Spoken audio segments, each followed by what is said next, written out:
گہرائی سے ہم سب لوگ اپنے سے سوال کر سکتے ہیں، پوچھ سکتے ہیں، کیا ہم نے کب قرآن مجید کو اس نیت سے اٹھایا کہ معلوم کریں کہ ہمارا ایمان پختہ ہے کہ نہیں؟ نفاق کی علامات ہم قرآن مجید سے پوچھیں کہ کیا کیا چیزیں ہیں جسے قرآن نے نفاق کی علامت کہا ہے، ان سے بچیں۔ ہم اپنے آپ سے یہ سوال کر سکتے ہیں۔ حدیث پاک کے الفاظ یہ ہیں کہ جس کے اندر جتنی کمی ہوگی وہ لازماً اس درجے کا منافق ہوگا۔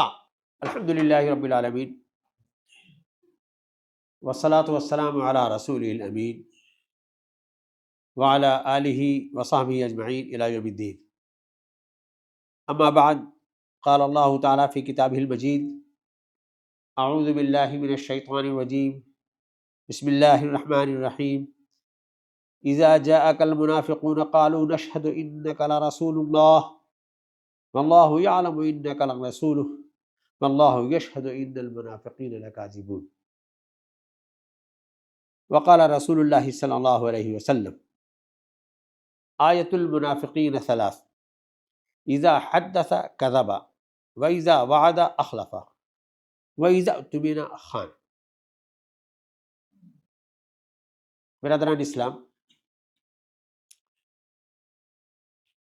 سورہ منافقون کی ایک آیت اور ایک حدیث پاک آپ کے سامنے پیش کی، دونوں میں نفاق اور منافقین کا تذکرہ ہے۔ ہم سب لوگ جانتے ہیں اللہ نے جو نعمتیں ہمیں دی ہیں، جو ہمارے اوپر احسانات کیے ہیں، ان میں بہت بڑا احسان یہ ہے کہ اس نے ہمیں ایمان کی دولت سے سرفراز کیا ہے۔ ایمان ہمیں ڈھونڈنا نہیں پڑا، بائی برتھ ہمیں ایمان مل گیا۔ تو اس ایمان کی حفاظت، اس کی افزائش، اس کی قدر، قرآن مجید میں اس کا بہت تذکرہ ہے۔ بلکہ مفسرین یہ کہتے ہیں کہ قرآن مجید کا 1/3 ایمان کے بارے میں ہے کہ ایمان کیا ہے، کیسے اس کی حفاظت کی جائے گی، کیسے اس کی افزائش ہوگی، جو لوگ ایمان کی قدر نہیں کرتے ان کا کیا نقصان ہے، ان کا کیا حشر ہوگا، یہ تمام باتیں ہیں۔ ایمان گھٹتا بڑھتا بھی ہے اور ایمان آنے کے بعد چلا بھی جاتا ہے، اسی لیے اس پر بہت نظر رکھنے کی ضرورت ہے۔ ایمان کے جانے کے جو راستے ہیں، یہ انکار کر دے آدمی، کافر ہو جائے، ایک دم اللہ کا انکار کر دے، ملحد ہو جائے، اس کی تمام نعمتوں کا انکار کر دے، خالی مشرک نہ ہو، ملحد ہو جائے۔ ایمان سے کے جانے کی ایک صورت بڑی تکلیف دہ، بڑی گھناؤنی، بڑی خاموش، وہ صورت نفاق کی ہے۔ ہم لوگ جانتے ہیں، ہماری جو اسلام کی جو تاریخ ہم نے پڑھی ہے، کہ اسلام کا مقابلہ ہمیشہ سے کفر کا رہا ہے۔ کفر نے جتنا اسلام کو نقصان پہنچایا ہے، نفاق نے اس سے زیادہ نقصان پہنچایا ہے۔ نفاق کا مطلب یہ ہوتا ہے، معنی تو اس کی ہے کہ دو رخا، کہ ایسا مسلمان جو ظاہراً مسلمان ہو، اندر سے کافر ہو، یہ ہوتا ہے منافق۔ اس کے درجے ہیں بہت سے، لیکن اللہ کے رسول صلی اللہ علیہ وسلم کو ایسے بہت سے لوگوں کا سابقہ ہوا۔ میں نے آیت پاک جو پڑھی، اس میں یہ ہے کہ منافقین تمہارے پاس آتے ہیں تو بڑی موٹی موٹی قسمیں کھا کر کے کہتے ہیں کہ ہم آپ کی رسالت کا اقرار کرتے ہیں۔ اللہ تعالیٰ یہ کہہ رہا ہے کہ یہ تو ہمیں معلوم ہے کہ آپ اس کے رسول ہیں، واللہ یشہد ان المنافقین لکاذبون، لیکن اللہ تعالیٰ اس بات کی گواہی دیتا ہے کہ یہ منافقین جھوٹ بول رہے ہیں، جھوٹے، یہ آپ کو رسول نہیں مانتے۔ ایسی بہت سی جگہوں پر قرآن مجید کی یہ آیت ہے، وَمِنَ النَّاسِ مَن يَقُولُ آمَنَّا بِاللَّهِ وَبِالْيَوْمِ الْآخِرِ وَمَا هُمْ بِمُؤْمِنِينَ۔ بہت سے لوگ ایسے ہیں جو اقرار تو کرتے ہیں کہ ہم اللہ پر ایمان لے آئے اور اس کے رسول پر ایمان لے آئے، اللہ تعالیٰ یہ کہہ رہا ہے کہ وَمَا هُمْ بِمُؤْمِنِينَ، اصلی بات یہ ہے کہ وہ ان کے اقرار سے کچھ نہیں ہوتا، وہ مومن نہیں. تو یہ نفاق، اس کو سمجھنا یہ بہت ضروری ہے، اور یہ ہماری اندرونی بیماری ہے. جو مسلمانوں کو کفر سے لڑنا ہے، الحاد سے لڑنا ہے، ایک مسلم سے لڑنا ہے، اور تمام دشمنوں سے لڑنا ہے، وہ الگ ہے. ہمارے اندر دیمک کی طرح یہ جو بیماری داخل ہو جاتی ہے، اس سے کیسے بچیں، اس سلسلے میں ہم لوگوں کو بہت غور کرنے کی ضرورت ہے. خالی نفاق کے سلسلے میں الگ سے بعض مصنفین نے غور کیا ہے. مولانا فضل الدین اصلاحی ایک بڑے محقق اور مصنف ہیں.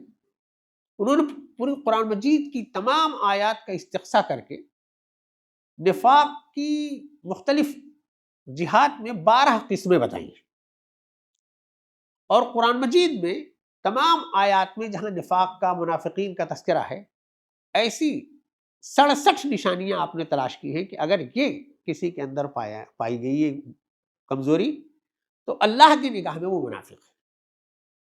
جیسے وَإِذَا قَامُوا إِلَى الصَّلَاةِ قَامُوا كُسَالَىٰ، مسلمان ہیں تو نماز پڑھنے کے لیے جائیں گے، لیکن جائیں گے تو بڑی کسل مندی کے ساتھ، تاخیر کے ساتھ.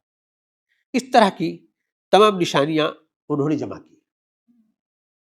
وہ کتاب ہم لوگوں کو پڑھنا چاہیے. چھوٹی سی کتاب ہے، 142 صفحے کی، حقیقت نفاق اس کا نام ہے. اس لیے کہ ہم کو خود اپنا پتہ لگانا چاہیے. موٹی موٹی 2 تقسیمیں کی جاتی ہیں نفاق کی، ایک اعتقادی نفاق، ایک عملی نفاق.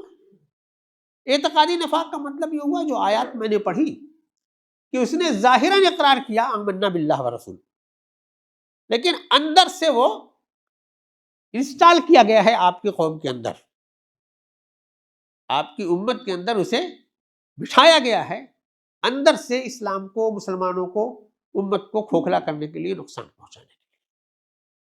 ایسی متعدد آیات قرآن مجید میں ہیں، تاریخ میں ہیں، اس زمانے میں ہیں، آج بھی ملتی ہیں، کہ منافقین نے اندر سے بہت ہی نقصان پہنچایا. جاسوسی کی غرض سے تو وہ لائے ہی جاتے تھے اور جاسوسی کرتے تھے.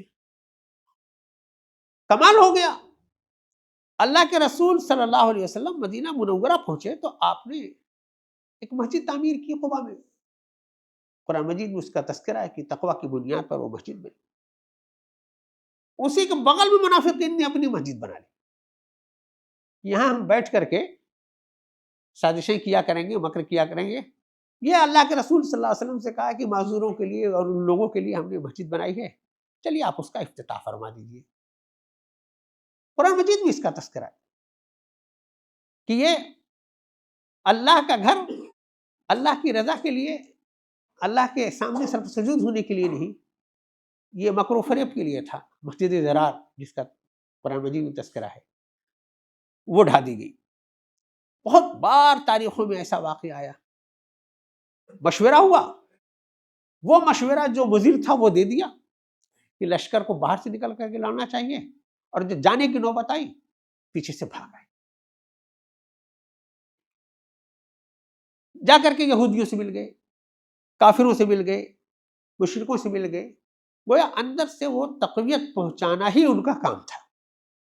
تو یہ منافق اعتقادی منافق کہلاتے ہیں، اور ان کے عمل سے، کردار سے وہ ظاہر ہو جاتا ہے. کہنے والے کہتے ہیں کہ اللہ کے رسول صلی اللہ علیہ وسلم کے زمانے میں تھے، اب ایسے اعتقادی منافق نہیں پائے جاتے. حالانکہ ہر طرف مل جاتے ہیں، ہر طرف مل جاتے ہیں ایسے بھی منافق. بڑی بڑی اکیڈمیاں قائم ہیں، انسٹیٹیوٹ قائم ہیں کہ ان کو باقاعدہ اسلام پڑھا کر، داڑھی رکھا کر، بہت اچھی صورتیں بنا کر کے مسلمانوں میں انسٹال کیا جاتا ہے. وہ ان کے برسا برس امام رہتے ہیں اور ان کا دین عقیدہ خراب کر کے چل دیتے ہیں. ایسی تو بہت سے واقعات آپ نے پڑھے ہوں گے جو ابھی آج بھی ہو رہا ہے.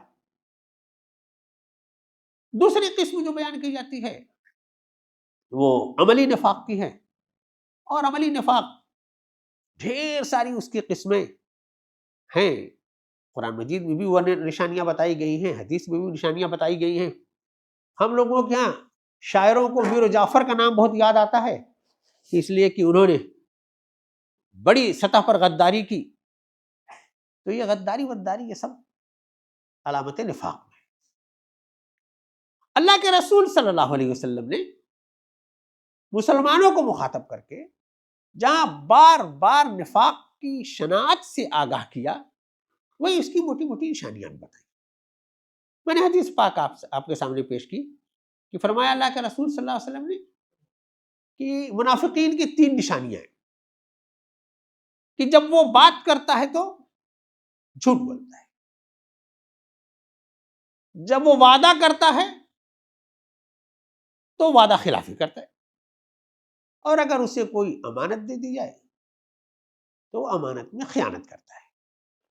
یہ حدیث پاک بخاری شریف مسلم شریف دونوں میں ہے، اور مسلم شریف میں یہ بھی ہے کہ اگرچہ وہ نماز بھی پڑھتا ہے، روزہ بھی رکھتا ہے، اور اپنے آپ کو مسلم بھی گمان کرتا ہے، اس کے باوجود یہ کام کرتا ہے۔ ایک اور حدیث ہے، حضرت عبداللہ ابن عمر رضی اللہ عنہما سے روایت ہے، اس میں فرمایا اللہ کے رسول صلی اللہ علیہ وسلم نے کہ 4 چیزیں ہیں، نفاق کی نشانیاں 4 ہیں، 3 یہ ہیں جو میں نے ابھی بیان کی، چوتھی میں یہ ہے کہ وَإِذَا خَاصَمَ فَجَرَ، جب اس کی کسی سے لڑائی ہوتی، تکرار ہوتی، گالم گلوچ میں اتر آتا، پھٹ پڑتا ہو۔ اور یہ کہنے کے بعد اس میں ایک اور اضافہ ہے چیک کرنے کے لیے کہ ان میں سے اگر کسی کے اندر کوئی ایک نشانی پائی گئی، 4 ہے، تو وہ اتنا منافق ہوگا، یعنی اگر ایک نشانی پائی گئی تو 25%، 2 پائی گئی تو 50%، 3 پائی گئی تو 75%، 4 پائی گئی تو پورا منافق۔ اس میں لکھا ہوا ہے کہ یہ جس کے اندر 4 پائی جائیں گی وہ پکا منافق ہوگا، کانا منافقا خالصا۔ اور خالی 4 ہی نہیں ہیں یہ نشانیاں، آپ قرآن مجید کو پڑھیے، میں نے بتایا کہ 67 آیات کو جمع کیا ہے جس میں علامات نفاق، ان میں ایک بالکل سامنے کی آیت یہ ہے کہ منافق ہی کی یہ پہچان ہے کہ وَإِذَا قَامُوا إِلَى الصَّلَاةِ قَامُوا كُسَالَىٰ۔ ہم کو مدینے کے ماحول میں جانے کی ضرورت نہیں ہے، ہم اپنے احوال کا جائزہ لے سکتے ہیں کہ اذان کی آواز پہنچتی ہے تو کیا فٹافٹ نماز کے لیے تیار ہو جاتے ہیں، مسجد کی طرف ہمارا قدم بڑھتا ہے، یا شیطان تھپکی دیتا ہے، کام ہمارا روکتا ہے، بزنس کا دباؤ ہمیں روکتا ہے، ہم کسل مندی سے آتے ہیں یا آمادگی سے آتے ہیں، اپنا فیصلہ کر سکتے ہیں۔ نفاق کی علامتوں میں علامت ایک یہ ہے کہ اگر کہیں کوئی مصیبت آنی ہوتی ہے، اس کا ایمان چونکہ کمزور ہے، چاہے اس کا رخ کسی طرف بھی ہو، وہ یہ سمجھ لیتا ہے کہ بس ہماری ہی اوپر یہ مصیبت اب ٹوٹنے والی ہے۔ یحسبون کل صیحۃ علیہم، یہ کمزوری کی علامت ہے۔ نفاق کی علامت یہ ہے بڑے آرام سے حرام خوری کرتا ہے، واکلہم السحت لبئس ما کانوا یعملون۔ کسی ایک کی تفصیل میں اگر ہم یہ جائیں، ہمارے ہاں جو سودی نظام ہے، جو بینکنگ کا لین دین ہے، جو ساہوکاروں کا نظام ہے، مسلمان اس سے کتنا الگ ہے، کتنی نفرت ہے اسے اس نظام سے اور اس کی شناعت سے۔ اور فرمایا منافقوں کی علامت میں مذبذبین بین ذالک لا الہ ہؤلاء ولا الہ ہؤلاء۔ مسلمان ہیں، کچھ کام مسلمانوں جیسے کر لیے، شادی میں نکاح کی روایت ہے، مرنے کے بعد جنازے کی روایت ہے، باقی دوسروں کی روایت اچھی لگتی ہے وہ کر لیتے ہیں۔ کئی مرتبہ ایسا بھی ہوتا ہے کہ مسلم معاشرہ بھی دین کا، شریعت کا مذاق بناتا ہے۔ وَإِذَا نَادَيْتُمْ إِلَى الصَّلَاةِ اتَّخَذُوهَا هُزُوًا وَلَعِبًا، یہ منافق کی نشانی ہے۔ اذان ہوئی، نماز کے لیے پکارا گیا، اور وہ اس کا مذاق بنا لیتے ہیں۔ ہم لوگوں کو بھی کئی مرتبہ کہتے ہیں کیا ملا جی ہر دم آپ لوگ دوڑ دوڑ کر کے، مسلمانوں کی زبان سے نکل جاتا ہے ایسے۔ شادی کی تیاری ہوگی، بڑے اہتمام کے ساتھ مہینوں تیاری ہوگی، اس پوری تقریب کا اصلی جز ہوتا ہے نکاح۔ اگر قاضی صاحب نے نکاح کی تقریب میں یہ چاہا کہ وہ جو آیات پڑھی جا رہی ہیں اس کی تشریح کر دے، بہت لوگوں کو گراں گزرتا ہے، یار یہ کھرا لے کے چلے آتے ہیں،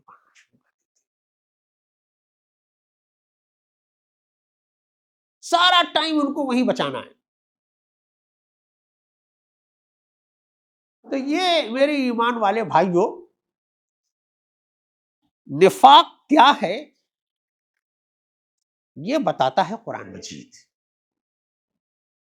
قرآن مجید کی ایسی کوئی آیت جب نازل ہوتی تھی جس میں اس طرح کی علامات ہوتی تھی، صحابہ کرام پریشان ہو جاتے تھے، ان کو یہ ڈر لگتا تھا کہ کہیں یہ کمی، یہ کوتاہی میرے اندر تو نہیں۔ حضرت حنظلہ کا واقعہ بہت مشہور ہے، نافقہ حنظلہ۔ وہ حضرت ابوبکر صدیق رضی اللہ تعالیٰ عنہ کے پاس گئے، انہوں نے کہا کہ بھائی یہ بتائیں، ہم لوگ جب رسول پاک صلی اللہ علیہ وسلم کے مجلس میں ہوتے ہیں اور آپ ہمیں تذکیر و ترغیب کرتے ہیں تو ہماری کیفیت اس وقت اور ہوتی ہے، جب اپنے گھر میں بال بچوں میں آ جاتے ہیں، کاروبار میں، کھیتی باڑی میں آ جاتے ہیں تو ہماری کیفیت اور ہو جاتی ہے، کہیں میں منافق تو نہیں؟ حضرت ابوبکر صدیق رضی اللہ تعالیٰ عنہ نے کہا ارے بھائی ایسی کیفیت تو میری بھی ہوتی۔ دونوں لوگ اٹھ کر کے اللہ کے رسول صلی اللہ علیہ وسلم کے پاس گئے اور یہی بات بتائی کہ ایسا ایسا ہوتا ہے۔ آپ نے فرمایا کہ جیسی کیفیت یہاں رسول پاک کی مجلس میں ہوتی ہے ویسی ہمیشہ رہے تو فرشتے جو ہے وہ تمہارے ہاتھ پیر چومیں۔ یہ ہو جانا ایک فطری بات ہے، آپ نے یہ بتایا۔ میرے ایمان والے بھائیوں، کیا کبھی ہم نے چیک کیا اس اعتبار سے اپنی صبح شام کو، اپنے معمولات کو، جیسے صحابہ بے چین رہتے تھے کہ ہمارے اندر کہیں یہ نشانی تو نہیں آ گئی؟ حدیث پاک کے الفاظ یہ ہیں کہ جس کے اندر جتنی کمی ہوگی وہ لازماً اس درجے کا منافق ہوگا۔ اور 4 ہی باتیں بتائیں، اب تو میں 67 بتا رہا ہوں نشانیاں قرآن مجید سے، اتنا نفاق پایا جائے گا، یہ اللہ کے رسول صلی اللہ علیہ وسلم کا ارشاد مبارک ہے۔ تو کیا ہم چیک کرتے ہیں کبھی؟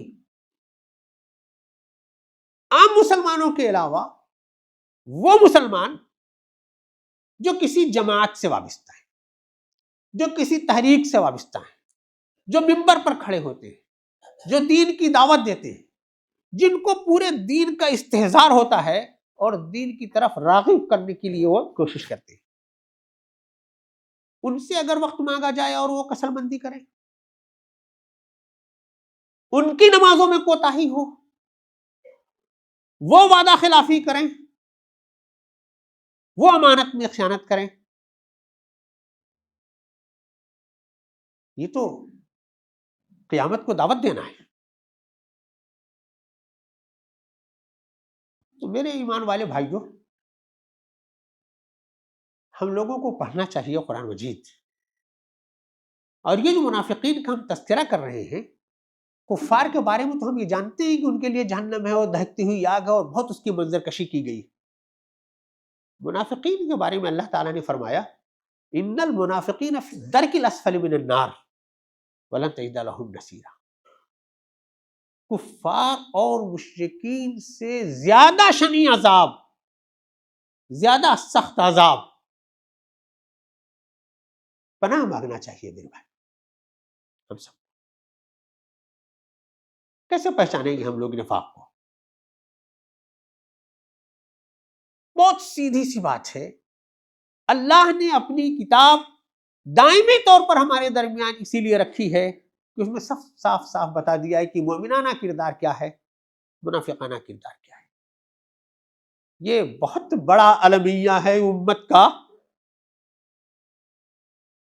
قرآن ہی ہمارے درمیان سے نکل گیا. قرآن ہمارے درمیان ہے ثواب کے لیے، برکت کے لیے. ایمانداری سے ہم سب لوگ اپنے سے سوال کر سکتے ہیں، پوچھ سکتے ہیں کیا ہم نے کب قرآن مجید کو اس نیت سے اٹھایا کہ معلوم کریں کہ ہمارا ایمان پختہ ہے کہ نہیں. نفاق کی علامات ہم قرآن مجید سے پوچھیں کہ کیا کیا چیزیں ہیں جسے قرآن نے نفاق کی علامت کہا ہے، ان سے بچیں. ہم اپنے آپ سے یہ سوال کر سکتے ہیں. تو اگر ہم کو سچ مچ کا ایمان چاہیے تو ہمارا وہ ایمان ہمارا قرآن مجید ہمیں واپس دلائے گا، وہ ہمیں نفاق کی علامات سے بچائے گا. بہت تذکرہ ہے، تمام نشانیاں بتائی گئی احادیث میں ہیں. کثر بندی سے اٹھے گا تو منافق ہوگا. تو مسجد کی طرف تیزی سے بڑھنا، 5 وقت جماعت کا اہتمام کرنا، بلکہ قیام لیل کا بھی اہتمام کرنا، یہ چیزیں بچائیں گی نفاق سے. نفاق سے بچائے گا ذکر. ذکر سے مراد نماز بھی ہے، قرآن مجید کی تلاوت بھی ہے، اور وہ تسبیحات بھی ہیں جو اللہ کے رسول صلی اللہ علیہ وسلم نے بتائی ہیں. استغفار کی بڑی فضیلت ہے. استغفار میں ہو سکتا ہے ہمارا نفاق بھی دھل جائے، ہمارا ایمان بھی تازہ ہو جائے. میرے ایمان والے بھائیوں، ایمان اللہ نے ہمیں عطا کر دیا، اس کا بہت بڑا احسان ہے. اس ایمان کی حفاظت ہم سب کی اپنی انفرادی ذمہ داری ہے. ہمارا ایمان بھی سلامت رہے، ہمارے گھر والوں کا بھی ایمان سلامت رہے، ہمارے بچوں کا بھی ایمان سلامت رہے. اس کے لیے ہم سب لوگوں کو شعوری کوشش کرنی پڑے گی. نفاق غیر شعوری طور پر بھی داخل ہوتا ہے، اس کے لیے نفاق کی نیت کرنا ضروری نہیں. وہ کام ہم کرنے لگتے ہیں جو منافقین کرتے ہیں تو ہو جائے گا نفاق. اس لیے میرے بھائیوں، بہت آگاہی کی ضرورت ہے. میں نے آپ سے مولانا صدر الدین اصلاحی کی کتاب حقیقت نفاق کا تذکرہ کیا. چھوٹی سی کتاب ہے، وہ ہم لوگ حاصل کر سکتے ہیں، اس کو پڑھ سکتے ہیں اور اپنی ایمان کو صیقل کر سکتے ہیں کہ بہت بڑی اللہ نے ہم کو دولت دی ہے.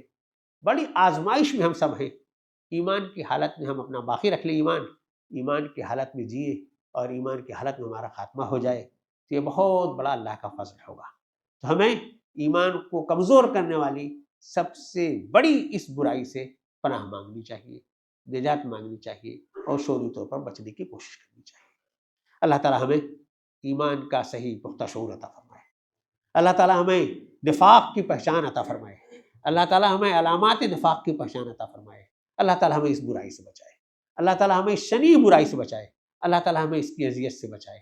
اللہ تعالیٰ ہمیں اس کی ہر طرح کے اثرات سے محفوظ رکھے. بارک اللہ لنا ولکم فی القرآن العظیم ونفعنا وإیاکم بالآیات والذکر